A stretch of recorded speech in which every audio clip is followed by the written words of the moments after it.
আলাইকুম, welcome to my channel কিউএলএম। আজকে আমরা প্রি স্ট্রেসিং এর পার্ট 2টা দেখতেছি। তো ওকে, শুরু করতেছি। এইখানে একটা বেসিক একটা কি বলবো একটা ডায়াগ্রাম দেওয়া আছে। এখানে একটা প্রি স্ট্রেসিং মেম্বারকে যদি ফার্স্ট আমরা ইনিশিয়ালি টান দিচ্ছি, টান দেওয়ার পরে এতে এটা কিসের সাথে, এটা যদি ফর্মার যেটা এই ফর্মার বা ফর্মওয়ার্ক যেটা ওটার সাথে যদি আমরা এটাকে জ্যাক দিয়ে যদি এবার মেকানিক্যাল জ্যাক দিয়ে যদি এটাকে টান দেই হচ্ছে ইয়াতে পিস্টনের নীতিতে, তো তখন হচ্ছে পরবর্তী যদি ছেড়ে দিই তখন এটা একটা অপোজিট একটা কম্প্রেসিভ ফোর্স দিবে। তো এটা আমরা ফার্স্ট যে থিওরামটা ছিল, ফার্স্ট থিওরাম এটা নিয়ে ডিল করা হয়েছিল। যদি এটা ইসেন্ট্রিসিটি যদি থাকে তখন একটা নতুন একটা জেনারেট হয় এবং ওটার কারণে আমাদের বরং আরও হেল্পই হয়েছিল, আমাদের কম্প্রেসিভ ফোর্সটা বেড়ে যাচ্ছিল। ওকে, আমরা ম্যাথে চলে যাই। পরবর্তী ম্যাথটাতে কি বলছে, prestressing member similar to that figure, একটা ফিগার নিচে গিভেন আছে, সেটা সেকশনটাও গিভেন, ইসেন্ট্রিসিটিটা গিভেন, সব কিছু এখানে given. Eccentrically prestress with 0.8 inch square of high density. এগুলো এই জিনিসটা আগের ম্যাথগুলোতে ছিল না, বাট এই ম্যাথটাতে এই জিনিসটাকে ইন্ট্রোডিউস করা হয়েছে। তো এই ম্যাথটা এই জন্য একটু ইউনিক। তারপরে হচ্ছে ইউনিট স্ট্রেসটা হচ্ছে 150 × 10⁻³ PSI, এবং হচ্ছে সিজিটা হচ্ছে বর্তমান সিজি যেটা সেটা হচ্ছে 4 inch above from the bottom fibre. আচ্ছা, অ্যাজিউম দ্যাট, আচ্ছা সব কিছু গিভেন, এন এর মানটাও গিভেন আছে। ওকে, এনটা কি ছিল, এনটা ছিল মডুলার রেশিও, তো এনটাও গিভেন আছে। আমরা ছবিটাতে চলেছি ডিরেক্ট। তো আমাদের এই ডায়াগ্রামটা গিভেন অবস্থায় থাকবে যে 8 ইঞ্চি 12 ইঞ্চি, এবং হচ্ছে সিজিএস যেটা সেটা হচ্ছে 6 ইঞ্চি। তো আচ্ছা, দুটো তো থাকবেই। ওকে, এবার আমরা যে ইয়াগুলো ছিল, আমরা যে স্টিলটা, আমি অন্য একটা কালার দ্বারা দেখি, স্টিলটা এখানে ছিল যে এখানে গিভেন। তো এটা সরি, এটা গিভেন না, এইটা গিভেন, লাল কালার যেটা দেখালাম এইটা গিভেন। তো আমাদের স্টিলগুলো এইভাবে করে আছে। তো আমরা কি করবো, ট্রান্সফর্ম সেকশন করবো। আমরা সেকশনটাকে ট্রান্সফর্ম করতেছি, করার পর তাহলে সেকশনটা একটু এরকম হয়ে যাবে। তো এই সেকশনটাকে এই ডায়াগ্রামে শো করা হয়েছে যে ট্রান্সফর্ম করার পরে কি হয়েছে, ট্রান্সফার করার পরে কিছুটা বাড়ছে। তো এখন কি পরিমাণ বাড়লো, কত ইঞ্চি স্কোয়ার বাড়লো, বা এই যে এই দিকটা এবং এই দিকটা কতটুকু, সেটা আমরা বের করতাম কি দিয়ে, এইগুলো আমরা হচ্ছে 211-এ শিখে আসছি, CE211। তো এটা কি ছিল, n-1 ইন্টু as, যেখানে n এর মানটা 6 -1, as এর মানটা কত, as এর মানটা হচ্ছে 4 ইঞ্চি স্কোয়ার, এই সরি as এর মানটা 0.08 ইঞ্চি স্কোয়ার, করার পর আসছে হচ্ছে টোটালটা ক্যালকুলেট করে আসছে 4 ইঞ্চি স্কোয়ার। তো গেল আমাদের হচ্ছে এইটুকু যেটুকু বাড়লো সেটার ইয়াটা হচ্ছে 4 ইঞ্চি স্কোয়ার।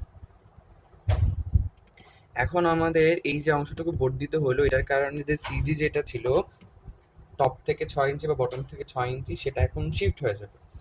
শিফট হয়ে এখন কততে ওয়াই বারের মানটা যদি বের করতে চাই, এটাও বেসিক জিনিস। তো আমরা হচ্ছে সেন্ট্রয়েডাল এক্সিস বা হচ্ছে ফর এক্সাম্পল এখান থেকে আমরা সেন্ট্রয়েডাল এক্সিস থেকে, এই হচ্ছে আমাদের সিজি, তো সেন্ট্রয়েডাল এক্সিস থেকে আমরা হচ্ছে বের করতেছি, কার সেন্ট্রয়েডাল এক্সিস থেকে, একদম টোটাল যে সেকশন প্রিভিয়াস যে সেকশনটা, সেই সেকশনের সেন্ট্রাল এক্সিস থেকে আমরা সেন্টার অফ গ্র্যাভিটি সিজি বের করতেছি। তাহলে ওয়াই নাটটা কিভাবে আসবে, এরিয়া ইন্টু এরিয়া কত, আমাদের টোটাল এরিয়া হচ্ছে 8 ইন্টু, আমি নিচে লিখি, ওয়াই নট হচ্ছে এরিয়া কত, 8 ইন্টু 12 ইন্টু 0। তো আলটিমেটলি এই জোনটা হচ্ছে 0 হয়ে যাচ্ছে।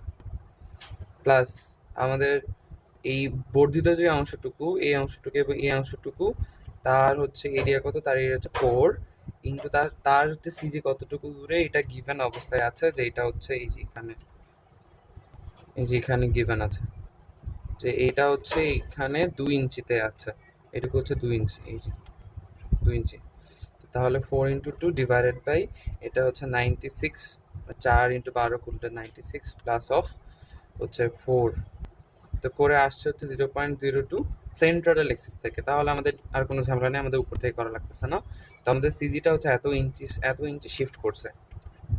তো ওখান থেকে আমরা ইজিলি হচ্ছে মোমেন্ট অফ ইনার্শিয়াটা বের করে নিয়ে আসলাম, bh3/12 প্লাস AD স্কোয়ার, এর মানটা হচ্ছে 96 ইন্টু ডি স্কোয়ার, যেটুকু স্মরণ হলো সেন্ট্রাল এক্সিস থেকে, তাহলে সেটা হচ্ছে 0.08 হলো, দেখলামই তো, আমরা 1 বের করলাম সিজি থেকে, তাহলে আরো সহজে বের করা যাচ্ছে।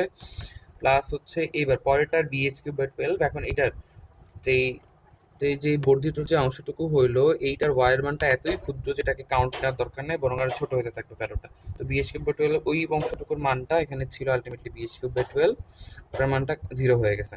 প্লাস এই ডি স্কোয়ার, এর মান হচ্ছে 4 ইন্টু ডি স্কোয়ার, সেটা হচ্ছে 1.92 হলো। এখন 1.92 কিভাবে হইলো? আগে আমাদের সিজিটা ছিল হচ্ছে এইখানে কোথাও একটা, যেখান থেকে এই ডিস্টেন্সটা ছিল হচ্ছে 2, পরবর্তীতে সিজিটা শিফট হয়ে গেছে। শিফট কতটুকু শিফট হয়েছে? 0.08 শিফট হয়েছে। তো আলটিমেটলি 2 থেকে 0.08 বাদ দিলে হচ্ছে 1.92 থাকতেছে। তো এই আমাদের সে 1.92, তাহলে আমাদের মোমেন্ট অফ ইনার্শিয়া বের হয়ে গেল। এখন মোমেন্ট অফ ইনার্শিয়া বের হয়ে গেলে ম্যাথ অ্যাজ ইউজুয়াল।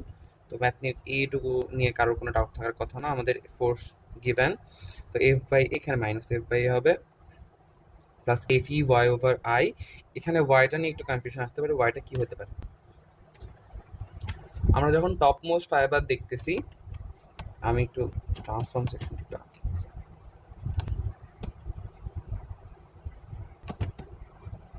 তো ধরলাম ছবিটা খুব বিচ্ছিরি হয়েছে, যাই হোক বুঝে নেই যে আমাদের এখন বর্তমান সিজি যেটা সেটা হচ্ছে আগের সিজি যেটা সেটা ছিল হচ্ছে এখানে কোথাও একটা। তো এখন সেটা এখানে কোথাও একটা ছিল 6, বর্তমানে এটা শিফট হয়ে গেছে 0.08 শিফট হয়েছে। তো এখন আমাদের যে সেন্টারটা সেটা থেকে এটা টপ মোস্ট ফাইবারের ডিস্টেন্স কত? টপ মোস্ট ফাইবারের ডিস্টেন্স হচ্ছে এখন এটা, এটা হচ্ছে 6, আর এইটুকু ডিস্টেন্স হচ্ছে 0.08। তাহলে এখন একদম টপ মোস্ট ফাইবারের ডিস্টেন্স কত? আচ্ছা নাম সেটা আমি কেমনে বুঝছি, কারণ নিচের দিকের এরিয়া বাড়ছে, সুতরাং নামছে, নামারই কথা স্বাভাবিকভাবেই। তাহলে এটা হচ্ছে 6 প্লাস অফ 0.08, তাহলে হচ্ছে 6.08 আসছে আর কি। তো এটা আমাদের সে ওয়াইড মান টপ মোস্ট ফাইবারের জন্য। যদি বটমের জন্য দেখতে চাই, তখন আমাদের 6 ছিল আগে, বাট এটা একটু নেমে গেছে। তো কত হবে? 6 মাইনাস 0.08 হবে। তো এটা আসছে হচ্ছে 5.92। তো 5.92 এখানে জাস্ট বসাইছি, বসানোর পরে হচ্ছে বটম ফাইবারের স্ট্রেস বেড়ে গেছে। এরপর আপনি ডায়াগ্রাম আঁকতে পারবেন, সিমিলার কাইন্ড অফ থিং। এখন ওইটারই ওই ম্যাথটাকে একটু হচ্ছে ভেরিয়েশন আনা হয়েছে এটাতে, আমি দেখাচ্ছি কীভাবে আনছে। ওকে, আগের মানটাই ইউনিট স্ট্রেস অফ 150 পিএসআই ছিল। তো আমরা এখানে ডিরেক্ট হচ্ছে 150 পিএসআই ছিল এবং ফোর্সটা কি গিভেন ছিল? আচ্ছা ফোর্সটাও তো গিভেন ছিল, ফোর্সটা ইনডাইরেক্টলি গিভেন ছিল। আমি একটু বলতেছি, এখানে স্ট্রেসটা গিভেন, স্ট্রেস হচ্ছে 150 ইন্টু 10⁻³ পিএসআই। তো আমরা যে ফোর্সটা বলতাম এফ ওভার এরিয়া, যেটা এটা কিন্তু ফোর্স ছিল, এটার একক কিন্তু কিলো নিউটন ছিল, নট পিএসআই। তো কিলো নিউটন বসাবে বা নিউটন আলটিমেটলি ইয়াতে বসায় না কেন? তো এটা, তো আমরা এটাকে কেমনে কনভার্ট করব? তো এটাকে কনভার্ট করতে পারি কিভাবে? সিগমা ইকুয়ালস টু কি? Force over area. তো force equals to sigma into area. তো সিগমা কত? সিগমা হচ্ছে গিভেন 150 ইন্টু 10⁻³। এরিয়া কত? কোন এরিয়া এটা করে আসতেছে? 0.08-এর উপরে। স্টিল যেহেতু আমাদের হচ্ছে ইয়াটা নিচ্ছে একদম, যে হচ্ছে ইউনিট স্ট্রেসটা এখানে গিভেন আছে স্টিলের জন্য, অ্যাঙ্কর স্টিলটা লেখা আছে এখানে বাল্কে, এটা ইউনিট স্ট্রেস অফ 150 পিএসআই। আমি এখানে 0.08 দ্বারা যদি গুণ করি তাহলে থাকতেছে হচ্ছে 120 ইন্টু 10⁻³। ওকে, এলবি। পরে আমি এখানে ইয়াতে এটাকে বসাই। ওকে, তাহলে আমরা এটা যেটা বসালাম সেই আমাদের ফোর্স 120। তো উপরে কি ছিল? 120 ডিভাইডেড বাই 100। এরিয়াটা আমাদের হচ্ছে টোটাল যে এরিয়া সেটা হচ্ছে 100। 100 কিভাবে আসছে এটাও একটু কনফিউশন আসতে পারে। 96 আমাদের প্রিভিয়াস এরিয়া ছিল, বাট এখন কনক্রিটের সেকশনকে আমি হচ্ছে করছি, চেঞ্জ করছি। তো সেটার স্টিলের এটা সেটা কত ছিল? সেটা হচ্ছে 4 ইঞ্চি ছিল, আলটিমেটলি এটা আসছে 96 প্লাস 4 ইঞ্চি স্কোয়ার দিয়ে এখানে 100 আসছে আর কি। তো গেল, তো এখানে আমাদের সে ফোর্সও বের করতে পারলাম। ওকে, তাহলে ম্যাথটা এখন অ্যাজ ইউজুয়াল। এর পরেরটাতে হচ্ছে ওইটাকেই বলছে যে দ্য লস, এখানে লসটা বলে দিচ্ছে যে লসটা হচ্ছে এত আসছে 7500 PSI in steel, hence the reduce. অর্থাৎ রিডিউসটা তো বলেছে, তাহলে আলটিমেটলি আমাদের কোনো ঝামেলা নেই। রিডিউস হয়ে আসছে হচ্ছে 142.500 ইন্টু 10⁻³ পিএসআই, আর হচ্ছে এত পাউন্ড। ওকে, তাহলে আমরা এখন এটা কিভাবে করতে পারবো? আমাদের 114 তো বলা আছে, তাহলে আমাদের আর কোনো ঝামেলা নেই, 114 আমি ডিরেক্ট নিতে পারবো পাউন্ডে। তো ওকে, আচ্ছা, আমি আগের মনে কিলো নিউটন বলছিলাম, কিলো নিউটনের যদি করতে হয় তাহলে ম্যাথগুলো পুরোটা মিলিমিটারে রাখতে হবে, ইঞ্চিতে করা যাবে না। আর যদি পাউন্ড রাখতে চাই তাহলে তো আমরা ডিরেক্ট সবকিছু ইঞ্চিতে ছিল, সুতরাং আমি ওখানে পাউন্ড বসেছিলাম। আমি সরি, আমি এটা ভুলে গেছিলাম। ওকে, তারপরে F U Y over I, এখানে ওয়াই এর মানটাকে 6 রাখা হয়েছে কারণ আনসার খুব একটা ভেরিয়েশন আসে না। তো আমরা চাইলে এটাকে 6.02 বসাইতে পারি। টপ ফাইবার অন বটম ফাইবারের জন্য ডিফারেন্ট ডিফারেন্ট ভাবে করা যেতে পারে, কোনো সমস্যা নেই। 0.8 বসাইলে আর পরেরটাতে আমরা 5.98 বসাতে পারবো। এখানে একটু ম্যাথটাকে সিম্পলিফিকেশন করছি কারণ সেন্টার অফ গ্র্যাভিটি এতই কম শিফট হয়েছে, ওটা নিয়ে বদার হওয়ার কোনো রিজন নাই আর কি। ওকে, তারপর এটা সিমিলার জিনিস, এটা নিয়ে আর এত বেশি মাথা না ঘামাই, পরেরটাতে চলে যাই। এইটাতে বলছে, এইটাতে আবার একটু ডিফারেন্স আছে। এখানে বলে দিছে যে সবকিছু অ্যাজ ইউজুয়ালি আছে, বাট এখানে একটা ডাক্ট আছে। এই যে বলে দিছে যে with the duct of 2 inch by 3 inch. তো এখানে একটা হলো একটা ডাক্ট আসছে। তো 2 ইঞ্চ বাই 3 ইঞ্চ, এটার কারণে আবারও সেন্টার অফ গ্র্যাভিটিতে একটা চেঞ্জ আসবে এবং আই মোমেন্ট অফ ইনার্সিয়াতে একটা চেঞ্জ আসবে। এটা আমরা 1-1 মেকানিক্সে করে আসছি বহুতবার। তো এইটা নিয়ে আমি খুব বেশি বলবো, আমি জাস্ট প্রসেসটা বলে যাচ্ছি যে এখানে শুধুমাত্র চেঞ্জ আসতেছে হচ্ছে ওয়াই বের করতে গিয়ে, মানে ওয়াই বার বের করতে গিয়ে এবং হচ্ছে মোমেন্ট অফ ইনার্সিয়া বের করতে গিয়ে। তো ওয়াই বার করার সময় আমরা হচ্ছে জাস্ট এরিয়াটা নিচের জোনটাতে এরিয়াটা মানে বিয়োগ করে দিব, আর হচ্ছে আই বের করার সময় ওইটার যে moment of inertia, total moment of inertia থেকে ওই মোমেন্ট অফ ইনার্সিয়াটা বাদ দিয়ে নিব। তাই ম্যাথটা অ্যাজ ইউজুয়াল, এটাও সহজ জিনিস।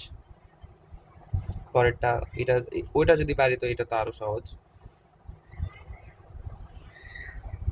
এই টাইপ অফ ম্যাথটা, এইটা আমি কাইন্ড অফ একটু সার দিচ্ছি, এটা খুবই ইম্পর্টেন্ট। এই ধরনের ম্যাথগুলো আসার সম্ভাবনা অনেক হাই। তো এইখানে হচ্ছে ডিফারেন্ট পয়েন্টে আমাদের হচ্ছে ইউডিএল দেওয়া, সরি ইউডিএল তো না, লাইভ লোড দেওয়া থাকবে। যেখানে বলেছে prestressing bonded concrete has a prestress of এত কি, এবং হচ্ছে স্টিল ইমিডিয়েটলি, আচ্ছা ওকে, ইভেনচুয়ালি রিডিউসেস টু এত। রিডিউস হয়ে গেছে কিসের কারণে? প্রিস্ট্রেসিং লসের কারণে রিডিউস হয়ে গেছে। তারপরে বিম ক্যারিজ টু লাইভ লোড, আচ্ছা দুইটা লাইভ লোড এখানে বললাম, দুটো লাইভ লোড এখানে 10 কিপ করে গিভেন আছে। এবং বলে দিচ্ছে যে সেলফ ওয়েট যেটা, সেটা হচ্ছে 300 PLF for pound per linear ফিটে গিভেন। তো এটা তো আলটিমেটলি কিপ পার ফিট, সরি পাউন্ড পার ফিট হিসাবে কাউন্ট করা যেতে পারে। তো কম্পিউট দ্য এক্সট্রিম ফাইবার, ওকে হ্যাঁ। তো এখানে তিনটা ভাবে করতে হবে। একটা হচ্ছে under initial condition. Initial condition বলতে যখন কোনো লস নাই, এটা হচ্ছে ইনিশিয়াল কন্ডিশন। তারপরে হচ্ছে কোনো লস নাই, কোনো হচ্ছে লাইভ লোড নাই, কোনো কিছু নাই, শুধুমাত্র ইয়াটার কারণে, যেটা স্মৃতি সেটার কারণে। এরপরেরটাতে হচ্ছে ফাইনাল কন্ডিশন, যেখানে হচ্ছে আমরা লসটা কাউন্টে আনবো এবং লাইভ লোডটা কাউন্টে আনবো। তো ম্যাথের জন্য ফার্স্টে আমাদের মোমেন্ট লাগবে, তাই তো? তো মোমেন্টটা আমরা কি করবো? কাট সেকশনের মোমেন্ট হিসাবে কাউন্ট করবো। তো কাট সেকশনের মোমেন্টটা আমরা বের করতে পারি।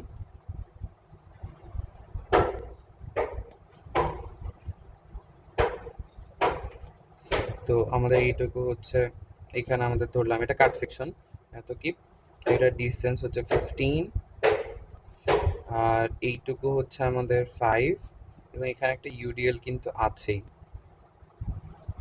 তো ইউডিএলটা হচ্ছে 300 পিএলএফ। তো টোটাল মোমেন্ট যেটা আসবে এটা হচ্ছে একদম ফাইনাল কেসে, কিন্তু যে আমি আগেই এটা বের করে রাখতেছি যে ফাইনাল কেসে যখন লাইভ লোডটা অ্যাপ্লিকেবল হচ্ছে তখন এটার মোমেন্ট কত আসতেছে। তো আমরা যদি এই পয়েন্ট থেকে মোমেন্ট নিতে চাই তাহলে কি করবো? 10 ইন্টু 15 প্লাস হচ্ছে কি 20 ইন্টু হচ্ছে 300।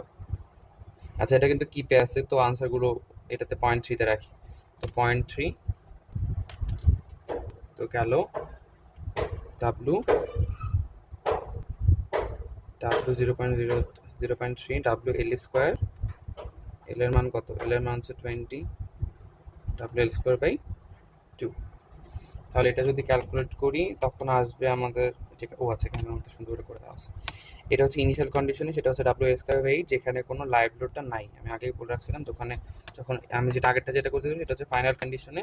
ইনিশিয়াল কন্ডিশনে শুধুমাত্র ডাব্লু এস স্কোয়ার বাই 8 করলে হয়ে যাচ্ছে। তো আই তো আমরা অ্যাজ ইউজুয়াল বের করে নিয়ে আসতে পারবো, মোমেন্ট অফ ইনার্শিয়া। তো আর এখানে এটা কি ছিল? এটা সিজি ছিল। তো মোমেন্টে তো আর ইয়াতে তো ওয়াই বারে তো কোনো চেঞ্জ আসবে না ওইটুকু সামানোর কারণে। বাট ওয়ার যখন ডাক থাকবে বা ওই ধরনের ম্যাথ থাকবে তখন আমরা হচ্ছে মোমেন্ট অফ ইনার্শিয়াটা চেক দিতে, মানে ওয়াই বারটা চেক দিব আর কি।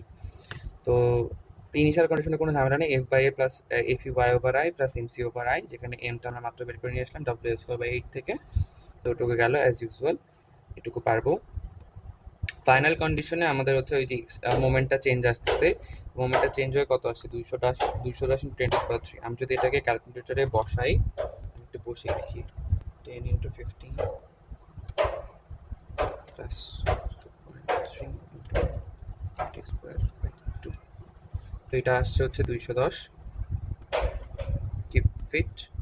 তো আমি যদি এটাকে পাউন্ড ফিটে কনভার্ট করতে চাই 210 into 10 to the power 3 লিখতে পারি। তো এই যে এখানে পাউন্ড ফিটে আসছে আনসারটা 210, আমি এটা করে দেখিয়েছি। ওখানে যদি দুইটা জায়গায় যদি তিনটা থাকে তাহলে আমরা সিমিলার ওয়েতে জাস্ট মাঝখানে ইয়াতে মোমেন্টটা বের করবো, একদম মিড সেকশনের মোমেন্টটা বের করবো কাট সেকশনে ইউজ করে। তো এরপরে আমরা জাস্ট তো শুধুমাত্র কি চেঞ্জ আসছে, শুধুমাত্র আমাদের এখানকার যে মোমেন্টটা সেটা চেঞ্জ আসছে, বাকি সব কিছু অ্যাজ ওয়েল অ্যাজ ইউজুয়াল আছে। তো